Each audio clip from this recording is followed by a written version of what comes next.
Naisip mo na ba kung bakit natapos ang mga napiling tao ng Diyos laban sa bawat isa?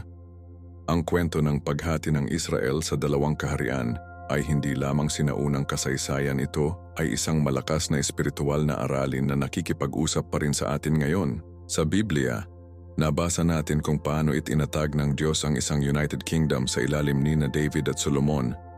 Ngunit sa loob lamang ng isang henerasyon, ang makapangyarihang bansa na ito ay nabali sa dalawang karibal na estado. Ito ay hindi lamang division sa politika, ito ay isang espiritual na sakuna na may mga kahihinatnan na magbubunyi sa mga siglo. Ngayon pupunta tayo ng malalim sa manghang account sa Biblia na nagpapakita kung paano ang pagmamalaki ng tao, idolatriya at pagsuway ay maaaring mapunit ang itinatag ng Diyos. Ang paghahati sa pagitan ng Israel at Huda ay hindi lamang tungkol sa pagbubuwis o kapangyarihang pampulitika, ito ay panimula tungkol sa pananampalataya at kung ang mga tao ng Diyos ay mananatiling tapat sa kanyang tipan. Itinuro sa atin ni Jesus na ang isang bahay na nahahati laban sa sarili ay hindi maaring tumayo. Marcos 3:25. At ang sinaunang dibisyon na ito ay nagpapatunay sa walang hanggang katotohanan na ito. Habang ginalugad natin ang napakahalagang kabanatang ito ng kasaysayan ng Biblia, matutuklasan mo kung paano lubos na nakatuon ang puso ni Solomon sa pag-iwas sa Diyos na pag-iwas sa kompromiso at makamundong impluensya. Masasaksihan mo kung paano ang pagmamataas ng kanyang anak na si Rehoboam ay nag-trigger ng isang krisis na ginamit ng Diyos upang matupad ang kanyang makahulang salita. At makikita mo kung paano si Jeroboam, isang beses na isang pangako na pinuno na itatag na idolatrous na pagsamba, na humantong sa hilagang kaharian sa isang landas ng pagkawasak. Bigyang pansin dahil hindi lamang ito tungkol sa nangyari libong taon na ang nakalilipas, ang mga espiritual na prinsipyo na hindi natin mailalapat ng direkta sa ating paglalakbay sa pananampalataya ngayon. Nakompromiso ka ba sa mundo tulad ni Solomon? Pinapayagan mo ba ang pagmamalaki na mamuno sa iyong mga desisyon tulad ng Rehoboam? O marahil ay lumilikha ka ng iyong sariling bersyon ng pagsamba tulad ng Jeroboam, isa na maginhawa ngunit salungat sa salita ng Diyos? Mag-iwan sa mga komento kung alin sa mga figure na ito ng Biblia na nauugnay sa iyong sariling espiritual na lakad. Kung naniniwala ka sa kapangyarihan ng Diyos upang maibalik kung ano ang nasira at pinahahalagahan mo ang mga turo ng Biblia na tulad nito, mag-subscribe sa aming channel ngayon at manatili hanggang sa wakas. Dahil ibubunyag natin kung paano ang mga sinaunang dibisyon na ito ay tumuturo sa panghuli na plano ng pagtubos ng Diyos sa pamamagitan ni Hesukristo. Ang paghahari ni Solomon ay kumakatawan sa isa sa mga maluwalhating panahon sa kasaysayan ng Israel. Bilang pangatlong hari ng United Kingdom ng Israel, natanggap ni Solomon mula sa Diyos ang isang pambihirang regalo ng karunungan matapos mapagpakumbabang humiling ng isang pag-unawa sa puso na pamahalaan ng bayan ng Diyos. Hindi ito ordinaryong karunungan, ngunit isang malalim na pag-unawa na nagpakalat ng kanyang katanyagan sa lahat ng mga kalapit na bansa. Ang pinakadakilang nakamit ni Solomon ay walang alinlangan na ang pagtatayo ng hangang templo sa Jerusalem, isang proyekto na pinangarap ng kanyang ama na si David na maisakatuparan. Ito ay hindi lamang anumang gusali, ito ay ang lugar na tirahan ng Diyos ng Israel. Itinayo sa Mount Moriah, ang templo ay buo na binalak na may mahalagang mga bato, kahoy na sedro mula sa Lebanon at natatakpan ng purong ginto sa loob. Ang pagtatalaga ng templo ay isang sandali ng malalim na espiritual na pakikipag-isa para sa buong bansa, na ang kaluwalhatian ng Diyos ay malinaw na bumababa sa lugar sa anyo ng isang ulap, tulad ng nangyari sa tabernakulo sa panahon ni Moises. Ang Jerusalem ay hindi lamang kapital na pampulitika, kundi ang espiritual na sentro ng Israel. Sa panahong ito, ang bansa ay nakaranas ng hindi pa naganap na kapayapaan, na tinutupad ang pangako na ginawa ng Diyos kay David. Ang pangalang Solomon ay nangangahulugang mapayapa, at sa katunayan, ang kanyang paghahari ay nailalarawan sa kawalan ng mga makabuluhang digmaan na pinapayagan ng bansa na umunlad sa lahat ng aspeto. Gayunpaman, nang lumipas ang mga taon, nagsimulang lumayo ang puso ni Solomon. Bukod sa pag-aasawa ng anak na babae ni Paraon, nahulog siya sa maraming mga dayuhang kababaihan, Moabita, Ammonites, Edomites at Hittite. Binanggit ng Biblia ang mga hangang numero. 700 asawa na may katayuan ng mga reyna at 300 mga concubines. Ang bawat isa sa mga babaeng ito ay nagdala sa kanya hindi lamang sa kanyang kultura, kundi pati na rin ang kanyang mga kasanayan sa relihiyon. Bilang Solomon na may edad, ang impluensya ng mga dayuhang kababaihan na ito ay naging mas maliwanag. Ang kanyang puso na dating ganap na nakatuon sa Panginoon ay nahahati na ngayon. Itinala ng Biblia na ang kanyang puso ay hindi perpekto sa Panginoong Diyos. Sinimulan ni Solomon na sumamba kay Ashtoreth, ang diyosa ng mga Sidonians, at Milcom, ang idolo ng mga Ammonite. Ang kasalanan ni Solomon, pagsamba sa mga idolo at dayuhang Diyos, ay itinuro sa Biblia bilang dahilan ng kasunod na dibisyon ng kanyang kaharian. Matapos maitatag ang idolatriya ni Solomon, ang paghatol ng banal ay hindi nagtagal. Ang Panginoon ay lumitaw kay Solomon at inihayag na dahil sa kanyang pagsuway, ang kaharian ay mahahati pagkatapos ng kanyang kamatayan. Hindi ito isang biglaang pag-anunsyo ngunit ang katuparan ng babala na ibinigay na ng Diyos dati. Malinaw na inutusan ng Panginoon ang mga hari ng Israel na huwag dumami ang mga asawa para sa kanilang sarili dahil ang mga ito ay tatalikuran ng kanilang mga puso. Si Solomon, sa kabila ng lahat ng kanyang karunungan, ay hindi pinansin ang utos na ito at pinagdudusahan ng mga kahihinatnan. Ang propeta Ahijah ng Shiloh ay ang instrumento na pinili ng Diyos upang ipahayag kung sino ang mangunguna sa paghihimagsik laban sa bahay ni David. Sa isang dramatikong engkwentro, pinapagod ni Ahijah ang kanyang bagong balabal sa 12 piraso bago si Jeroboam, isang mahusay na opisyal na inilagay ni Solomon bilang supervisor sa bahay ni Joseph, ang mga tribo ng Ephraim at Manases. Ang propeta pagkatapos ay nagbigay ng 10 piraso kay Jeroboam na sumisimbolo sa 10 tribo na kanyang mamuno. Ang propetikong kilos na ito ay hindi lamang inihula ang paghahati ng kaharian, ngunit nakumpirma din na ang kalooban ng Diyos para sa Jeroboam na kontrolin ang karamihan sa Israel. Ipinaliwanag ni Ahijah kay Jeroboam na ang pag-aayos na ito ay ang banal na paghuhusga sa idolatriya ni Solomon. Gayunpaman, para sa pag-ibig ni David, hindi kukunin ng Diyos ang buong kaharian mula sa dinastiya ni Solomon. Ang isang tribo ay mananatili sa ilalim ng pamamahala ng anak ni Solomon, ang tribo ng Huda, upang ang lampara ni David ay magpapatuloy na magsunog sa Jerusalem, pinili ng Diyos ng lungsod. Ang pangakong ito ay nakahanay sa naunang hula na ang Mesiyas ay magmula sa linya ni David at ang tribo ng Huda. Nang malaman ni Solomon ang hula, hinahangad niyang patayin si Jeroboam, na ipinapakita na kahit sa kanyang mga huling taon, ang kanyang puso ay malayo sa pagsusumite sa kalooban ng Diyos. Si Jeroboam, na natatakot sa kanyang buhay, ay tumakas sa Egypt at natagpuan ang kanlungan sa ilalim ng proteksyon ni Paraon Shishak. Doon siya nanatili hanggang sa pagkamatay ni Solomon, naghihintay para sa tamang sandali na bumalik at matupad ang kanyang kapalaran bilang hari ng 10 hilagang tribo. Ang episode na ito ay nagpapakita ng isang ulit na pattern sa kasaysayan ng Biblia.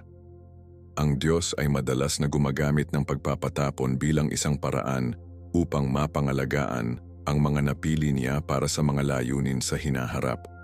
Tulad ng pagpunta kay Joseph sa Egypt bago mailigtas ang kanyang pamilya, at tumakas si Moises sa Midian bago pinamunuan ang paglabas, natagpuan ni Jeroboam sa Egypt ang isang lugar ng paghahanda para sa kanyang pamumuno sa hinaharap sa Israel. Matapos ang 40 taong paghahari, namatay si Solomon at ipinagpalagay ng kanyang anak na si Rehoboam ang trono. Ito ay isang kritikal na sandali sa kasaysayan ng Israel dahil ang paglipat ng kapangyarihan ay nag-aalok ng isang pagkakataon upang muling suriin ang mga patakaran ng kaharian. Kapag nagpunta si Rehoboam sa Shechem upang makumpirma bilang hari sa lahat ng Israel, ang mga tao na pinangunahan ni Jeroboam na bumalik mula sa Egypt ay nagpakita ng isang makatuwirang petisyon. Ang iyong ama ay naging mabigat ang aming bamatok. Yumiling si Rehoboam ng 3 araw upang isaalang ang kahilingan at humingi ng payo. Ang mga matatanda na nagsilbi kay Solomon ay inirerekomenda ang karunungan at katamtaman. Kung ikaw ay magiging isang lingkod sa mga taong ito ngayon at maglingkod sa kanila at sagutin sila at magsalita ng magagandang salita sa kanila kung gayon sila ang magiging iyong mga lingkod magpakailanmanan. Ang payo na ito ay sumasalamin sa isang malalim na pag-unawa sa pamunuan ng lingkod, isang prinsipyo na binigyang diin ni Jesus sa kanyang ministeryo. Gayunpaman, tinanggihan ni Rehoboam ang payo ng mga matatanda at sinundan ang gabay ng kanyang mga batang kasama, na iminungkahi ang isang pagpapakita ng lakas at autoridad. Ang kanyang tugon sa mga tao ay malupit at hindi matalino. Ang aking ama ay naging mabigat ang iyong pamatok, ngunit idaragdag ko sa iyong pamatok. Pinarusahan ka ng aking ama ng mga latigo, ngunit puputulin kita ng mga hampas. Ang mapagmataas na deklarasyong ito ay nagsiwalat ng kanyang kakulangan ni sa karunungan sa politika at espiritual. Ang tugon ng mga tao ay kaagad at mapagpasya. Ang 10 northern tribes ay nagrebelde laban sa bahay ni David na nagpapahayag, "Ano ang bahagi natin kay David? Wala kaming mana sa anak ni Jesse, sa iyong mga tolda, o Israel. Ngayon, tingnan sa iyong sariling bahay, o David, sa gayon, nahahati ang kaharian." Ang 10 hilagang tribo ay nabuo ang kaharian ng Israel sa ilalim ng pamumuno ni Jeroboam, habang ang tribo ng Huda, kasama ang bahagi ng Benjamin, ay nanatiling tapat sa Rehoboam na bumubuo ng kaharian ng Huda. Ang dibisyon na ito ay hindi lamang pampolitika, kundi pati na rin sa heograpiya at sa huli ay relihiyoso. Ang Northern Kingdom, Israel, ay nagsasama ng mas mayabong at maunlad na teritoryo, habang ang Southern Kingdom, Judah, ay mas maliit ngunit may kalamangan na magkaroon ng Jerusalem, ang sentro ng relihiyon na itinatag ni na David at Solomon. Ang paghahati ng kaharian ay parehong katuparan ng hula at isang likas na bunga ng mga mapang, api na patakaran ni Solomon at pagmamataas ni Rehoboam. Ginamit ng Diyos ang kamangmangan ng tao upang matupad ang kanyang banal na layunin, na nagpapakita na kahit na nabigo ang mga pinuno, ang kanyang mga plano ay mananaig matapos maitaguyod ang kanyang sarili bilang hari ng 10 hilagang tribo. Nahaharap si Jeroboam ng isang makabuluhang problema. Ayon sa batas ng Mosaic, ang lahat ng mga Israelita ay pupunta sa Jerusalem ng 3 beses sa isang taon para sa pangunahing mga pagdiriwang ng relihiyon. Gayunpaman, ang Jerusalem ay nasa teritoryo ng Huda sa ilalim ng kontrol ni Rehoboam. Natatakot si Jeroboam na ang mga regular na paglalakbay na ito ay maaaring magbalik sa katapatan ng mga tao sa bahay ni David, kung ang mga taong ito ay nag-aalok ng mga sakripisyo sa bahay ng Panginoon sa Jerusalem. Kung gayon ang puso ng mga taong ito ay babalik sa kanilang Panginoon, Rehoboam, King of Judah, at papatayin nila ako. Upang malutas ang problemang ito, ipinatupad ni Jeroboam ang isang radikal na reforma sa relihiyon na permanenteng magbabago sa espiritual na kurso ng hilagang kaharian. Nagtatag siya ng 2 alternatibong sentro ng pagsamba, ang isa sa Bethel sa katimugang sukdulan ng kanyang kaharian at isa pa sa Dan sa hilagang matinding. Sa bawat isa sa mga lokasyon na ito, naglagay siya ng isang gintong guya na nagpapahayag sa mga tao, "Narito ang iyong mga Diyos, o Israel, na nagdala sa iyo mula sa lupain ng Egypt." Ang deklarasyong ito ay sumigaw ng mga salitang binibigkas ng mga Israelita sa ilang nang ginawa ni Aaron ang gintong guya, na naghahayag ng isang sinasadyang koneksyon sa episode ng pagtalikod. Bukod sa paglikha ng mga alternatibong santuwaryo na ito, itinatag ni Jeroboam ang isang diantas na pagkasaserdote, na hinirang ang mga taong hindi mula sa tribo ni Levi bilang mga pari. Binago din niya ang kalendaryo ng relihiyon na nagtatag ng isang kapistahan sa 8 buwan na katulad ng kapistahan ng mga tabernakulo na ipinagdiriwang sa 7 buwan sa Huda. Ang mga pagbabagong ito ay bumubuo ng isang kumpletong pagtanggi sa sistema ng pagsamba na itinatag ng Diyos. Ang pagganyak ni Jeroboam ay puro pampolitika. Mas nababahala siya sa pagpapanatili ng kanyang kapangyarihan kaysa sa pagsunod sa Diyos, lalo na kung siya ay nagtiwala sa banal na pangako na ginawa sa pamamagitan ng propetang Ahijah. Maiintindihan niya na ang kanyang kaharian ay ligtas hanggat siya ay nanatiling tapat sa Panginoon, ipinangako ng Diyos. "Kung makinig ka sa lahat ng iniutos ko sa iyo, maglakad sa aking mga paraan, at gawin kung ano ang tama sa aking paningin, upang mapanatili ang aking mga batas at aking mga utos, tulad ng ginawa ng aking lingkod na si David. Pagkatapos ay makakasama kita at magtatayo para sa iya o ng isang walang hanggang bahay, tulad ng itinayo ko para kay David. Ang mga aksyon ni Jeroboam ay nagtatag ng isang pattern ng idolatriya na magpapatuloy sa buong kasaysayan ng hilagang kaharian. Sa katunayan, ang Biblia ay madalas na tumutukoy sa kasunod na mga hari, tulad ng pagsunod sa mga kasalanan ni Jeroboam na anak ni Nebat na gumawa ng kasalanan sa Israel. Ang institutionalization ng idolatriya na ito ay nagtakda ng hilagang kaharian sa isang landas ng espiritual na pagtanggi na sa kalaunan ay hahantong sa pagkawasak nito. Hindi iniwan ng Diyos ang mga idolatrous na aksyon ni Jeroboam ng walang tugon. Sa isang dramatikong paghaharap, nagpadala siya ng isang tao ng Diyos mula sa Juda upang itulig ang dambana na itinayo ni Jeroboam sa Bethel. Ang hindi nagpapakilalang propetang ito ay dumating ng tumpak ng ang hari ay nag-alok ng insenso sa dambana at ipinahayag, "O altar, altar!" Sa gayon sinabi ng Panginoon, "Narito isang bata, Hosea, sa pamamagitan ng pangalan, ay ipanganak sa bahay ni David, at sa iyo ay isasakripisyo niya ang mga pari ng mga mataas na lugar na sumunog sa insenso sa iyo, at ang mga buto ng tao ay masusunog sa iyo." Agarang tanda.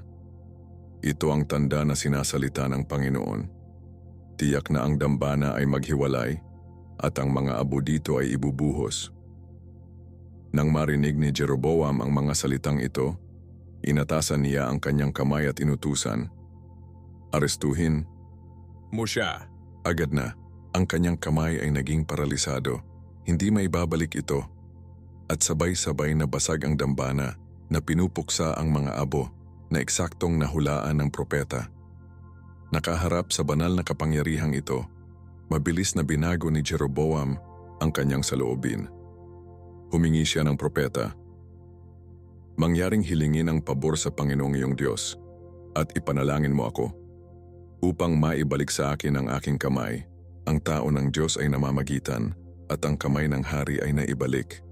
Nagpapasalamat sa himala, inanyayahan ni Jeroboam ang propeta sa kanyang bahay na mag-alok sa kanya ng isang regalo, ngunit tumanggi ang tao ng Diyos na ipinaliwanag na inutusan ng Panginoon na hindi siya kumain o uminom sa lugar na yon o bumalik sa parehong paraan na siya ay dumating. Ang episode na ito ay nagpapakita ng maraming mahahalagang prinsipyo tungkol sa makahulang intervention ng Diyos.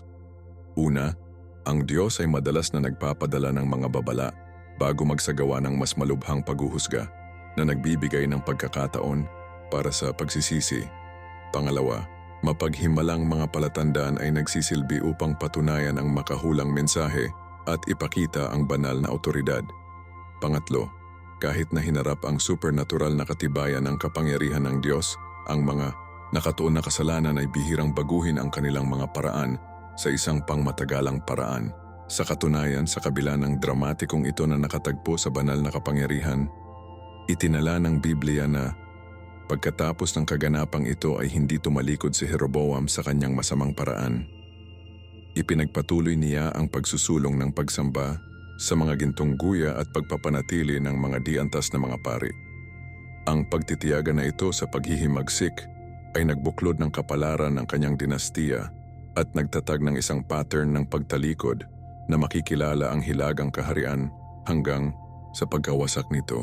Habang itinatatag ni Jeroboam ang kanyang itinatag na idolatriya sa hilaga, ang espiritual na sitwasyon sa Yuda sa ilalim ng Rehoboam ay mabilis ding lumala. Sa kabila ng pagkakaroon ng templo ng Jerusalem at ang lehitimong lebitikong pagkasaserdote, nabigo si Rehoboam na mapanatili ang kadalisayan ng pagsamba ng Panginoon sa kanyang kaharian. Sa una, ang Huda ay tila nasa isang mas mahusay na posisyon sa espiritu kaysa sa Israel. Maraming mga pari at levita mula sa hilaga na tumangging lumahok sa tiwaling relihiyosong sistema ng Jeroboam ay lumipat sa Juda, pansamantalang pinalakas ang katapatan sa relihiyon ng Southern Kingdom. Itinala ng banal na kasulatan na ang mga pari at ang mga levita na nasa lahat ng Israel ay tumayo kasama si Rehoboam. Para kay Jeroboam at ang kanyang mga anak ay tinanggihan sila mula sa paglilingkod bilang mga pari sa Panginoon. Gayunpaman, pagkatapos ng pagsasama ng kanyang kaharian at pakiramdam na ligtas, iniwan ni Rehoboam ang batas ng Panginoon at lahat ng Huda kasama niya. Sa panahon ng kanyang paghahari, ang mga tao ay nagtayo ng mataas na lugar, sagradong mga haligi, at mga larawang kahoy sa bawat mataas na burol at sa ilalim ng bawat perdeng puno. Mas nakakagambala, mayroon ding mga baluktot na tao sa lupain. Ginawa nila ayon sa lahat ng mga kasuklam, suklam ng mga bansa na pinalabas ng Panginoon sa harap ng mga anak ng Israel. Ang mabilis na espiritual na pagkasira sa Yuda ay nagpapakita na ang pagkakaroon lamang ng tamang mga institusyong pang-relihiyon, ang templo, ang pagkasaserdote ng Levitiko, ang naaangkop na mga sakripisyo, ay hindi ginagarantiyahan ang espiritual na katapatan. Kung walang personal at pambansang pangako sa pagsunod sa mga utos ng Diyos, ang mga panlabas na anyo ng relihiyon ay walang laman at maging ang mga fasilitator ng idolatriya. Ang paghuhusga ng banal sa pagtalikod na ito ay hindi nagtagal sa darating. Sa ikalimang taon ng paghahari ni Rehoboam, Shishak, king of Egypt, ay lumaban-laban sa Jerusalem at kinuha ang mga kayamanan ng bahay ng Panginoon at mga kayamanan ng bahay ng hari. Kinuha niya ang lahat. Inalis din niya ang mga gintong kalasag na ginawa ni Solomon. Ang pag-atake na ito ay hindi isang makasaysayang pagkakaisa, ngunit isang instrumento ng paghuhusga ng banal. Malinaw na ipinaliwanag ni Propeta Shemaias. Ganito ang sabi ng Panginoon, "Pinabayaan mo ako, at sa makatuwid ay iniwan din kita sa kamay ni Shishak." Sa gayon kapwa ang hilagang kaharian sa ilalim ng Jeroboam at ang kaharian sa timog sa ilalim ng Rehoboam ay mabilis na naligaw mula sa mga paraan ng Panginoon. Ang paghahati ng kaharian, na kung saan mismo ay isang paghuhusga para sa idolatriya ni Solomon, ay hindi gumawa ng pagsisisi sa magkabilang panig, ngunit pinabilis lamang ang espiritual na pagtanggi ng Israel sa kabuuan. Ang paghahati ng kaharian ay hindi lamang sa paghihiwalay sa politika at relihiyon, kundi pati na rin sa bukas na poot sa pagitan ng dalawang kaharian. Itinala ng Biblia na mayroong digmaan sa pagitan ng Rehoboam at Jeroboam sa kanilang mga araw. Ang estado ng patuloy na salungatan ay makikilala ang ugnayan sa pagitan ng Israel at Huda sa karamihan ng kanilang kasunod na kasaysayan. Sa una, pinlano ni Rehoboam ang isang kampanya ng militar upang muling isaalang-alang ang mga hilagang tribo at muling pagsama, samahin ang kaharian sa ilalim ng kanyang pamamahala. Nagtipon siya ng isang hukbo ng 180,000 na piling mga lalaki mula sa Yuda at Benjamin. Gayunpaman, ang Diyos ay namamagitan sa pamamagitan ng propetang si Shemaias na nagpahayag. Sa gayon ay sinabi ng Panginoon, "Hindi ka aakyat o labanan ang iyong mga kapatid na lalaki ng Israel. Hayaan ang bawat tao na bumalik sa kanyang bahay sapagkat ang bagay na ito ay mula sa akin." Nakakagulat na si Rehoboam at ang kanyang hukbo ay sumunod sa makahulang salita na ito at iniwan ang kampanya ng militar. Ang banal na interbensyon na ito ay makabuluhan sa maraming kadahilanan. Una, ipinapakita nito na bagaman ang paghahati ng kaharian ay isang banal na paghatol, hindi hinahangad ng Diyos ang kanyang bayan na makisali sa digmaang sibil. Pangalawa, inihayag nito na kahit sa gitna ng pagtalikod, ang Diyos ay patuloy na nakikipag-usap sa kanyang mga tao sa pamamagitan ng mga propeta, nag-aalok ng direksyon at mga pagkakataon para sa pagsunod. Pangatlo, ipinapakita nito na minsan, kahit na ang mga mapaghimagsik na pinuno tulad ng Rehoboam ay maaaring tumugon ng positibo sa makahulang salita. Sa kabila ng paunang pag-pause na ito sa bukas na mga poot, ang pag-igting sa pagitan ng dalawang kaharian ay nanatiling mataas. Militar na pinalakas ni Jeroboam ang ilang mga lungsod sa kanyang teritoryo at patuloy na nagpapatupad ng mga patakaran upang palakasin ang paghihiwalay ng relihiyon sa pagitan ng Hilaga at Timog. Samantala, ang kaharian ng Huda ay pinalakas ng paglipat ng mga tapat na Israelita mula sa Hilaga na inilagay ang kanilang puso upang hanapin ang Panginoong Diyos ng Israel. Kaya't napunta sila sa Jerusalem upang isakripisyo sa Panginoong Diyos ng kanilang mga ama. Ang paglipat ng mga makadiyos na tao mula sa Hilaga hanggang Timog ay may makabuluhang mga kahihinatnan para sa parehong mga kaharian. Para sa Huda, kinakatawan nito ang isang pag-agos ng mga Israelita na nakatuon sa dalisay na pagsamba sa Panginoon. Pansamantalang pinalakas ang espiritual na buhay nito. Para sa Israel, nangangahulugan ito ng pagkawala ng maraming tapat na mamamayan na maaaring magsilbing isang moderating impluensya laban sa itinakdang idolatriya ni Jeroboam. Ang paghaharap sa pagitan ng Hilaga at Timog ay hindi lamang isang salungatan sa politika o teritoryo, ngunit sa panimula ng isang salungatan sa pagitan ng iba't ibang mga pangitain ng pagsamba ng Diyos, isa batay sa mga banal na inorden na institusyon na nakasentro sa templo sa Jerusalem, at isa batay sa mga makabagong ideya ng tao na pinupukaw ng kaginhawaan sa politika. Habang lumalalim ang espiritual na krisis sa parehong mga kaharian, ang Diyos sa kanyang awa ay nagpalaki ng sunod na mga propeta upang tawagan ang mga tao pabalik sa tipan. Ang mga kalalakihang ito ng Diyos ay nagsilbing tinig sa mga oras ng malawakang pagtalikod, pagtuligsa ng idolatriya, kawalang katarungan sa lipunan, at alyansa sa mga paganong bansa, habang nag-aalok din ng pag-asa ng pagpapanumbalik para sa isang tapat na nalalabi. Sa Hilagang Kaharian, ang mga propeta tulad nina Ahisha, Jehu, Elias, Eliseo, Hosea at Amos ay humarap sa mga hari at mga tao tungkol sa kanilang pagiging hindi tapat sa tipan. Ang kanilang mga mensahe ay madalas na nagsasama ng mga dramatikong demonstrasyon ng kapangyarihan ng Diyos at tiyak na mga babala tungkol sa nalalapit na paghuhusga kung walang pagsisisi. Ang mga propetang ito ay nahaharap sa matinding pagsalungat dahil ang kanilang mga mensahe ay direktang hinamon ang mga patakaran sa relihiyon na itinatag ni Jeroboam at ng kanyang mga kahalili. Sa Katimugang Kaharian, ang mga propeta tulad nina Shemaias, Azariah, Hanani, Isaias, Micah at Jeremias ay tinawag din ang mga tao upang tipunin ang katapatan. Bagaman ang Huda ay may minsang mga panahon ng reforma sa ilalim ng mga makadiyos na hari tulad ng Asa, Jehoshaphat, Ezekias at Hosayas, ang pangkalahatang kalakaran ay isa sa espiritual na pagtanggi, lalo na sa pagitan ng mga panahon ng reforma. Ang makahulang ministeryo sa panahong ito ay may maraming mga natatanging katangian.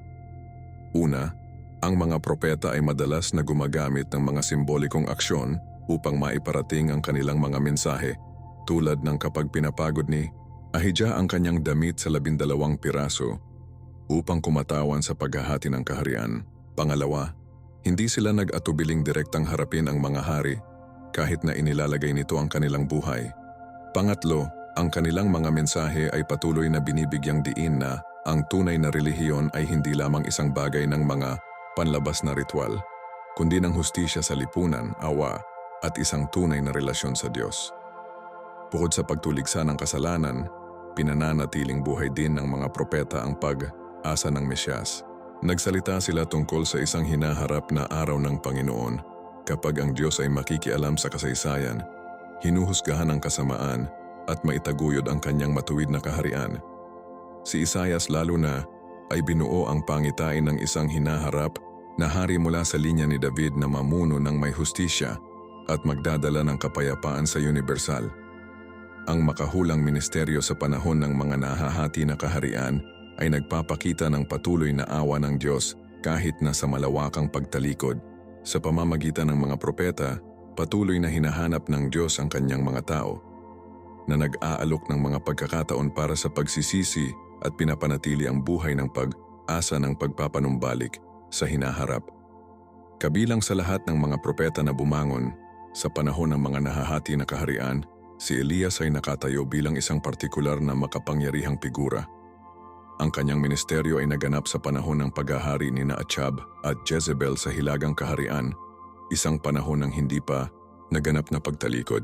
Si Jezebel, isang prinsesa ng Phoenicia na nagpakasal kay Achab, aktibong ipinakilala ang pagsamba sa Baal sa Israel at inusig ang mga propeta ng Panginoon.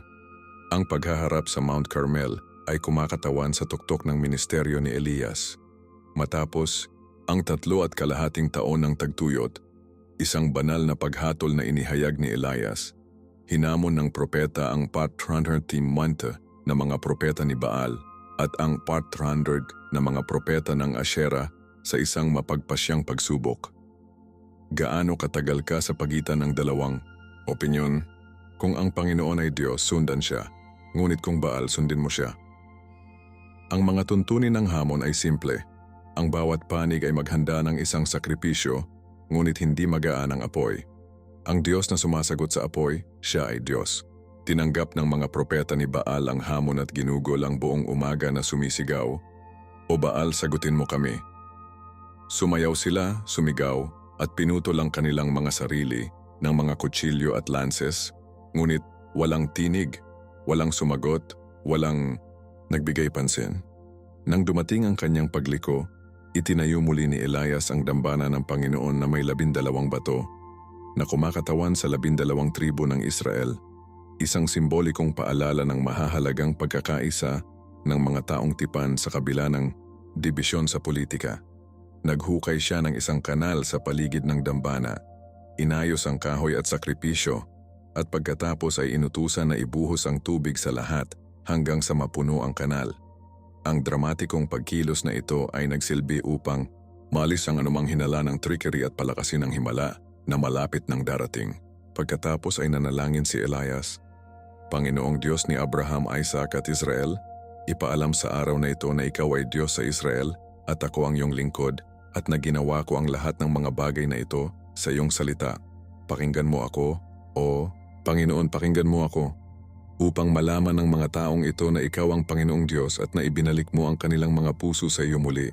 Kaagad, ang apoy ng Panginoon ay nahulog at natupok ang nasusunog na sakripisyo, at ang kahoy at mga bato at alikabok at dinilaan nito ang tubig na nasa kanal. Ang tugon ng mga tao ay kaagad at dramatiko. Nang makita ito ng lahat ng tao, nahulog sila sa kanilang mga mukha at sinabi nila, "Ang Panginoon siya ay Diyos, ang Panginoon siya ay Diyos." Kasunod ng mga tagubilin ni Elias, kinuha nila ang mga propeta ni Baal na pinatay. Ang epikong paghaharap na ito ay konklusyon na ipinakita ang katotohanan at kapangyarihan ng Diyos ng Israel na kaibahan sa kawalan ng lakas ng mga idolo. Inihayag din nito ang pangunahing layunin ng propetikong ministeryo upang ibalik ang mga tao sa kanilang pagtatalaga sa isa na tunay na Diyos. Reforma, naranasan, ang sunod-sunod na mga usurpasyon at maikling paghahari. Ang kawalang tatag na pampulitika ay sumasalamin at nagpalala ng espiritual na pagkasira ng kaharian. Ang kawalang katarungan, pang-aapi sa mahihirap, hudisyal na katiwalian, at pampulitikang alyansa sa mga paganong bansa, sargon-dasagon ng Assyria, kaya't ang mga anak ni Israel ay nagkasala laban sa Panginoon na kanilang Diyos at natatakot sa ibang mga Diyos. At lumakad sa mga batas ng mga bansa na pinalayas ng Panginoon mula sa harap ng mga anak ng Israel. Itinayo nila para sa kanilang sarili ang mga mataas na lugar sa lahat ng kanilang mga lungsod. Sinunog nila ang insenso sa lahat ng mga mataas na lugar, tulad ng mga bansa na dinala ng Panginoon sa harap nila, at ginawa nila ang mga masasamang bagay upang ma-provoke ang Panginoon sa galit, ang pagbagsak ng hilagang kaharian. Sa kabila ng paminsan, minsang mga panahon ng reforma sa ilalim ng makadiyos na mga hari, sa huli ay susundin ng Huda ang isang katulad na landas na nagtatapos sa pagkawasak ng Jerusalem at ang pagpapatapon ng Babylonia noong 586 BC. Ngayon na kami ay naglakbay sa pamamagitan ng mahalagang sandali sa kasaysayan ng Biblia, anong mga espiritual na aralin ang aalisin mo sa paghahati ng mga tao ng Diyos? Nakita namin kung paano ang kompromiso ng isang henerasyon ay humantong sa sakuna ng ibang henerasyon, isang malakas na paalala na ang ating mga espiritual na pagpipilian ay nakakaapekto hindi lamang sa ating sarili, kundi ang mga sumunod sa atin. Ang kwento ng Israel at Huda ay nagpapakita sa atin na ang Diyos ay matapat kahit na ang kanyang mga tao ay hindi. Sa kabila ng pagkabigo ng tao, ang Diyos ay patuloy na nagpapadala ng mga propeta, magsagawa ng mga himala at mapanatili ang isang nalalabi kung kanino magpapatuloy ang kanyang pagtubos sa plano. Sa huli, mula sa tribo ng Huda ay dumating si Hesukristo, ang ating tagapagligtas, na bumagsak sa naghahati ng mga pader ng poot at pinag-iisa tayo sa pananampalataya. Gusto kong malaman, aling bahagi ng account sa Biblia na ito ang nagsalita ng malakas sa iyong puso ngayon? Ito ba ay naaanod na si Solomon mula sa Diyos, ang pagmamataas ni Rehoboam, o marahil ang katapatan ng Diyos sa kabila ng pagkabigo ng tao? Ibahagi ang iyong mga saloobin sa mga komento sa ibaba. Kung pinagpala ka ng pagtuturo na ito, mangyaring huwag itago ito sa iyong sarili. Pindutin ang tulad ng pindutan, mag-subscribe sa aming channel at on ang mga abiso upang hindi mo makaligtaan ang aming susunod na video sa The Propeta of Israel, ang boses ng Diyos sa mga panahon ng Krisis na darating sa susunod na linggo. Tandaan, ang Biblia ay hindi lamang kasaysayan, ito ang kanyang kwento na inilalantad ang puso ng Diyos at plano para sa sangkatauhan. Salamat sa pagsali mo sa akin ngayon. Ito si Marco na nagpapaalala sa iyo na ang salita ng Diyos ay isang lampara sa ating mga paa at isang ilaw sa ating landas. Hanggang sa susunod, pagpalain ka ng Panginoon at panatilihin ka